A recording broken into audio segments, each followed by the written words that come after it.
नमस्कार, मैं चुनचुन कुमार। स्वागत है झारखंडी हिंदी न्यूज पर। चलिए जानते हैं आज की छोटी बड़ी सभी महत्वपूर्ण खबरों को। देश के इन राज्यों में 1 जनवरी से खुल गए स्कूल। भारत समेत पूरी दुनिया में साल 2021 की शुरुआत हो चुकी है। नए साल में कोरोना महामारी के कारण पिछले कई महीनों से बंद पड़े स्कूलों में फिर से रौनक लौटने की उम्मीद है। 1 जनवरी से देश के कई राज्यों में फिर से स्कूल खुलने जा रहे हैं। देश के कई राज्यों में कक्षा 9 से 12वीं तक की कक्षाएं शुरू हो चुकी है। वहीं अब 6 से 12वीं तक के स्कूल भी खुलने जा रहे हैं। बिहार, झारखंड सहित देश के कई राज्यों में स्कूल को खोलने का निर्णय लिया गया है। वहीं झारखंड में दिसंबर में ही स्कूल फिर से खोल दिए गए थे। राज्य में केवल 10वीं और 12वीं कक्षा के छात्रों के लिए स्कूलों को खोला गया है। सीएम हेमंत सोरेन नए साल की शुभकामनाएं देने आए जेपीएससी के अध्यक्ष से झारखंड के युवाओं को नौकरी को लेकर क्या बोले। झारखंड के मुख्यमंत्री हेमंत सोरेन से नव वर्ष के पहले दिन शुक्रवार को मुख्य सचिव सुखदेव सिंह एवं झारखंड लोक सेवा आयोग के अध्यक्ष अमिताभ चौधरी ने मुलाकात की और नव वर्ष की शुभकामनाएं दी। सीएम ने झारखंड लोक सेवा आयोग के अध्यक्ष से कहा कि जल्द से जल्द नियुक्ति प्रक्रिया शुरू हो ताकि ज्यादा से ज्यादा नौजवानों को नौकरी मिल सके। मुख्यमंत्री हेमंत सोरेन ने मुख्य सचिव और झारखंड लोक सेवा आयोग के अध्यक्ष को नए वर्ष की बधाई देते हुए कहा कि झारखंड और राज्यवासियों के लिए सुख, शांति, समृद्धि और विकास का यह साल हो। इसके लिए हम सभी को मिलकर प्रयास करना है। कोलियरी में महिला के जमींदोज होने पर एससी आयोग सख्त। अध्यक्ष बोले झरिया पुनर्वास के पैसे का हो रहा दुरुपयोग। झारखंड अनुसूचित जाति आयोग के अध्यक्ष शिवधारी राम ने कहा कि इंडस्ट्री कोलियरी में महिला के जमींदोज होने की प्रमुख वजह समय पर पुनर्वास नहीं होना है। पुनर्वास का दायित्व जिन पर है वे हादसे के लिए जिम्मेदार हैं। झरिया पुनर्वास के लिए दी गई राशि का दुरुपयोग हो रहा है। JRDA, BCCL एवं धनबाद प्रशासन घटना के लिए जिम्मेदार है। राम बोले कि अब तक पीड़ित परिवार को 4 लाख रुपए का भुगतान नहीं किया गया है। झारखंड पुलिस ने रेप आरोपियों पर किया रिसर्च। 90% मामलों में दिखी चौंकाने वाली समानता। झारखंड पुलिस ने दुष्कर्म के मामलों में पकड़े गए आरोपियों पर रिसर्च किया है। इसके आंकड़े चौंकाने वाले आए हैं। रिसर्च के लिए झारखंड के सभी जिलों से रिपोर्ट मांगी गई थी। दुष्कर्म के हर कांड के सामाजिक आर्थिक पहलुओं पर जानकारी मांगी गई थी। रिपोर्ट में यह तथ्य आया है कि 90% मामलों में अनपढ़ या 10वीं से कम पढ़े लिखे लोग थे। DGP MV राव ने बताया कि अधिकांश मामलों में अपराधियों के शराबी होने की बात सामने आई है। DGP ने कहा कि यही वजह है कि राज्य भर में अवैध शराब के खिलाफ नवंबर से लगातार अभियान भी चलाया जा रहा है। WHO ने फाइजर की कोरोना वैक्सीन के इमरजेंसी इस्तेमाल को दी मंजूरी। कोरोना वायरस संकट के बीच विश्व स्वास्थ्य संगठन ने फाइजर और बायोएनटेक की कोरोना वैक्सीन के इमरजेंसी इस्तेमाल की मंजूरी दे दी है। कोरोना महामारी फैलने के बाद विश्व स्वास्थ्य संगठन की ओर से किसी वैक्सीन को पहली बार मान्यता दी गई है। WHO के इस फैसले से दुनिया भर के देशों के लिए वैक्सीन के इस्तेमाल के लिए रास्ते खुल गए हैं। बता दें कि फाइजर की वैक्सीन कई देशों में पहले से इस्तेमाल में है। फाइजर की वैक्सीन को विश्व स्वास्थ्य संगठन की हरी झंडी मिलने का मतलब है कि अब गरीब देशों को भी ये टीके उपलब्ध हो सकेंगे। अब तक ये टीके यूरोप और उत्तर अमेरिका में ही उपलब्ध थे। झारखंड के कृषि मंत्री पहुंचे दिल्ली। आंदोलनकारी किसानों के साथ बिताई रात। नए साल की शुरुआत जब सभी अपने अपने तरीके से जश्न मनाकर कर रहे थे, उसी वक्त झारखंड के कृषि मंत्री बादल पत्रलेख कृषि कानून के खिलाफ आंदोलनरत किसानों के समर्थन में नई दिल्ली के समीप सिंधु बॉर्डर पहुंच गए। रांची से गुरुवार देर शाम नई दिल्ली पहुंचे। देर रात कृषि मंत्री सिंधु बॉर्डर पहुंचे। उन्होंने कहा कि झारखंड सरकार और कांग्रेस पार्टी का नैतिक समर्थन किसानों के साथ है और वे इस आंदोलन में पूरी तरह से किसानों के साथ है। केंद्र सरकार अविलंब किसानों की मांग पूरी करे। बादल ने देर रात तक किसानों के साथ कृषि के विकास को लेकर चर्चा की। टेरर फंडिंग में झारखंड के साइबर अपराधियों का पैसा, हुआ ये चौंकाने वाला खुलासा। झारखंड में साइबर ठगी के पैसों से टेरर फंडिंग की आशंका जताई जा रही है। प्रभारी DGP MV राव और विशेष शाखा के ADG ने इस मामले की गहराई से जांच करने का निर्णय लिया है। पुलिस अधिकारियों से मिली जानकारी के अनुसार कोल्हान रेंज के DIG राजीव रंजन सिंह ने प्रभारी DGP को इससे संबंधित जानकारी दी है। उन्होंने अपनी रिपोर्ट में कहा है कि 300 बैंक खातों में 50 खाते ऐसे हैं जिसका संचालन चंपारण, कुशीनगर और सबसे अधिक केरल से किया गया है। इसका संबंध पाकिस्तान से होने की आशंका जताई गई है। इसलिए बैंक से एक-एक खाता के बारे में जानकारी जुटाई जा रही है।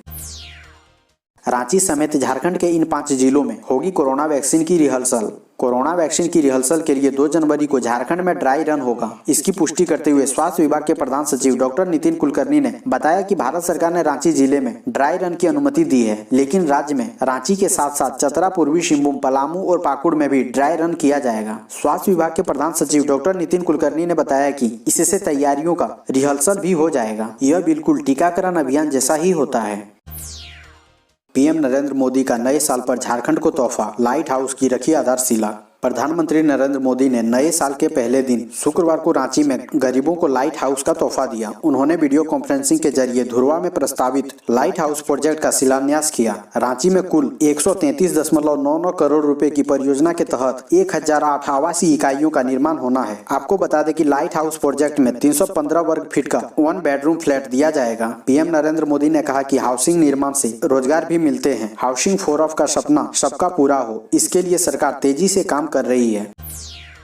झारखंड के साइबर ठग कई राज्य के लोगों को बना रहे शिकार। रांची में दर्ज हुए रिकॉर्ड केस। जामताड़ा के साइबर अपराधियों के कारण झारखंड को देश भर में फजीहत उठानी तो पड़ ही रही थी। अब देवघर जिला भी साइबर अपराध के नए गढ़ के रूप में सामने आया है। जामताड़ा से अधिक अब देवघर जिले से राज्य के बाहर के लोगों से साइबर ठगी को अंजाम दिया जा रहा है। राज्य पुलिस मुख्यालय के आंकड़ों के मुताबिक 28 दिसंबर 2020 तक अलग अलग राज्यों की पुलिस ने झारखंड से साइबर अपराध के 1242 मामलों की जाँच में मदद मांगी। इनमें से झारखंड पुलिस ने 886 मामलों की जाँच पूरी कर बाहरी राज्यों की पुलिस को भेज दी। वहीं 305 मामलों में जांच जारी है।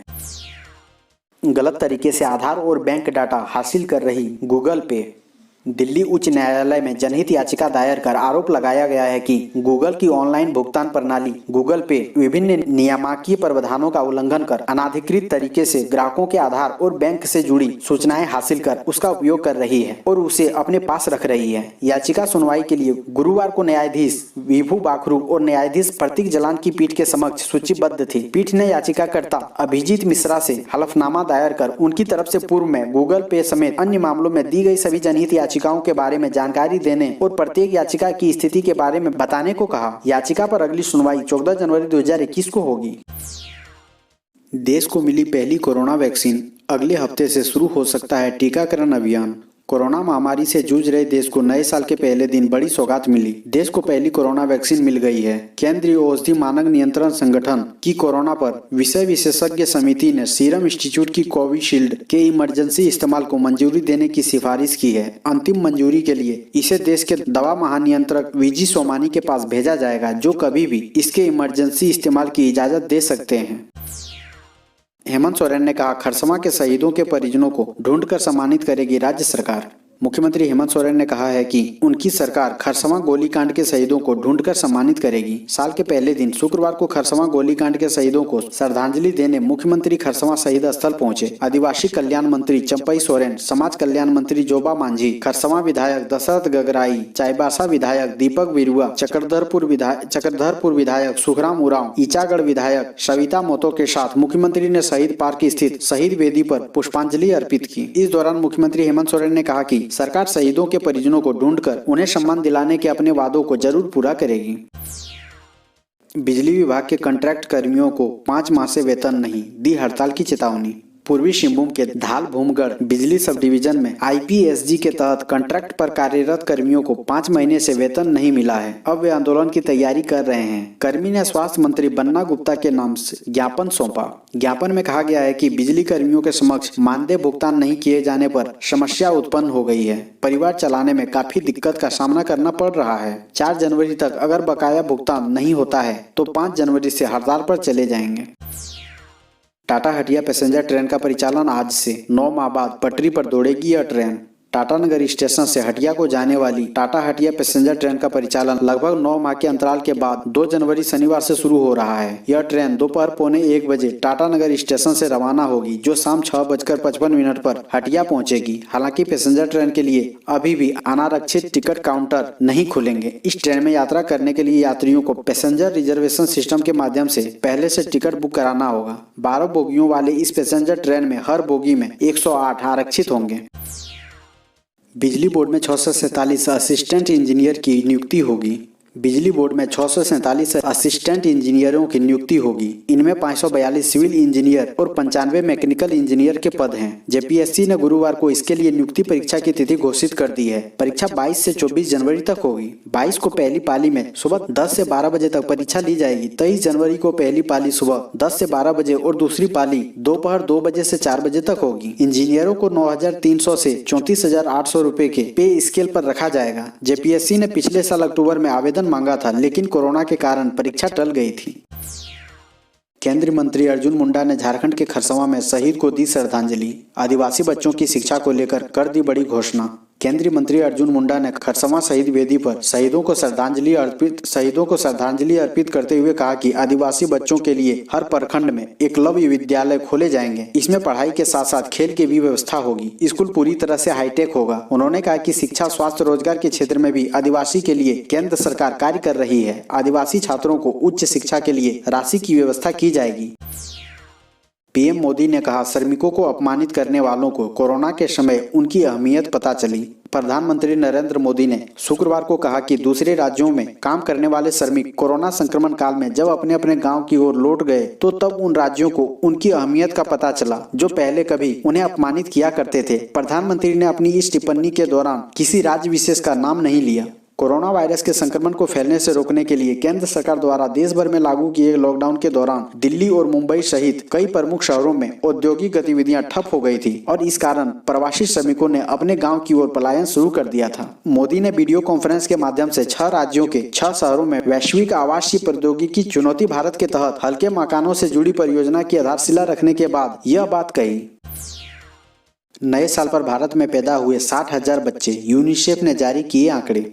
नए साल के दिन भारत में 60,000 बच्चे पैदा हुए, यूनिसेफ ने यह जानकारी दी है। पूरी दुनिया में नए साल पर पैदा होने वाले बच्चों का ये सबसे बड़ा आंकड़ा है। हालांकि ये संख्या 2020 के पहले जन्म लेने वाले बच्चों की संख्या से 7,390 कम है। इसके अलावा चीन में इस साल 35,615 बच्चों ने जन्म लिया, जिसका नंबर बच्चों के जन्म लेने के मामले में दूसरे नंबर पर आता है।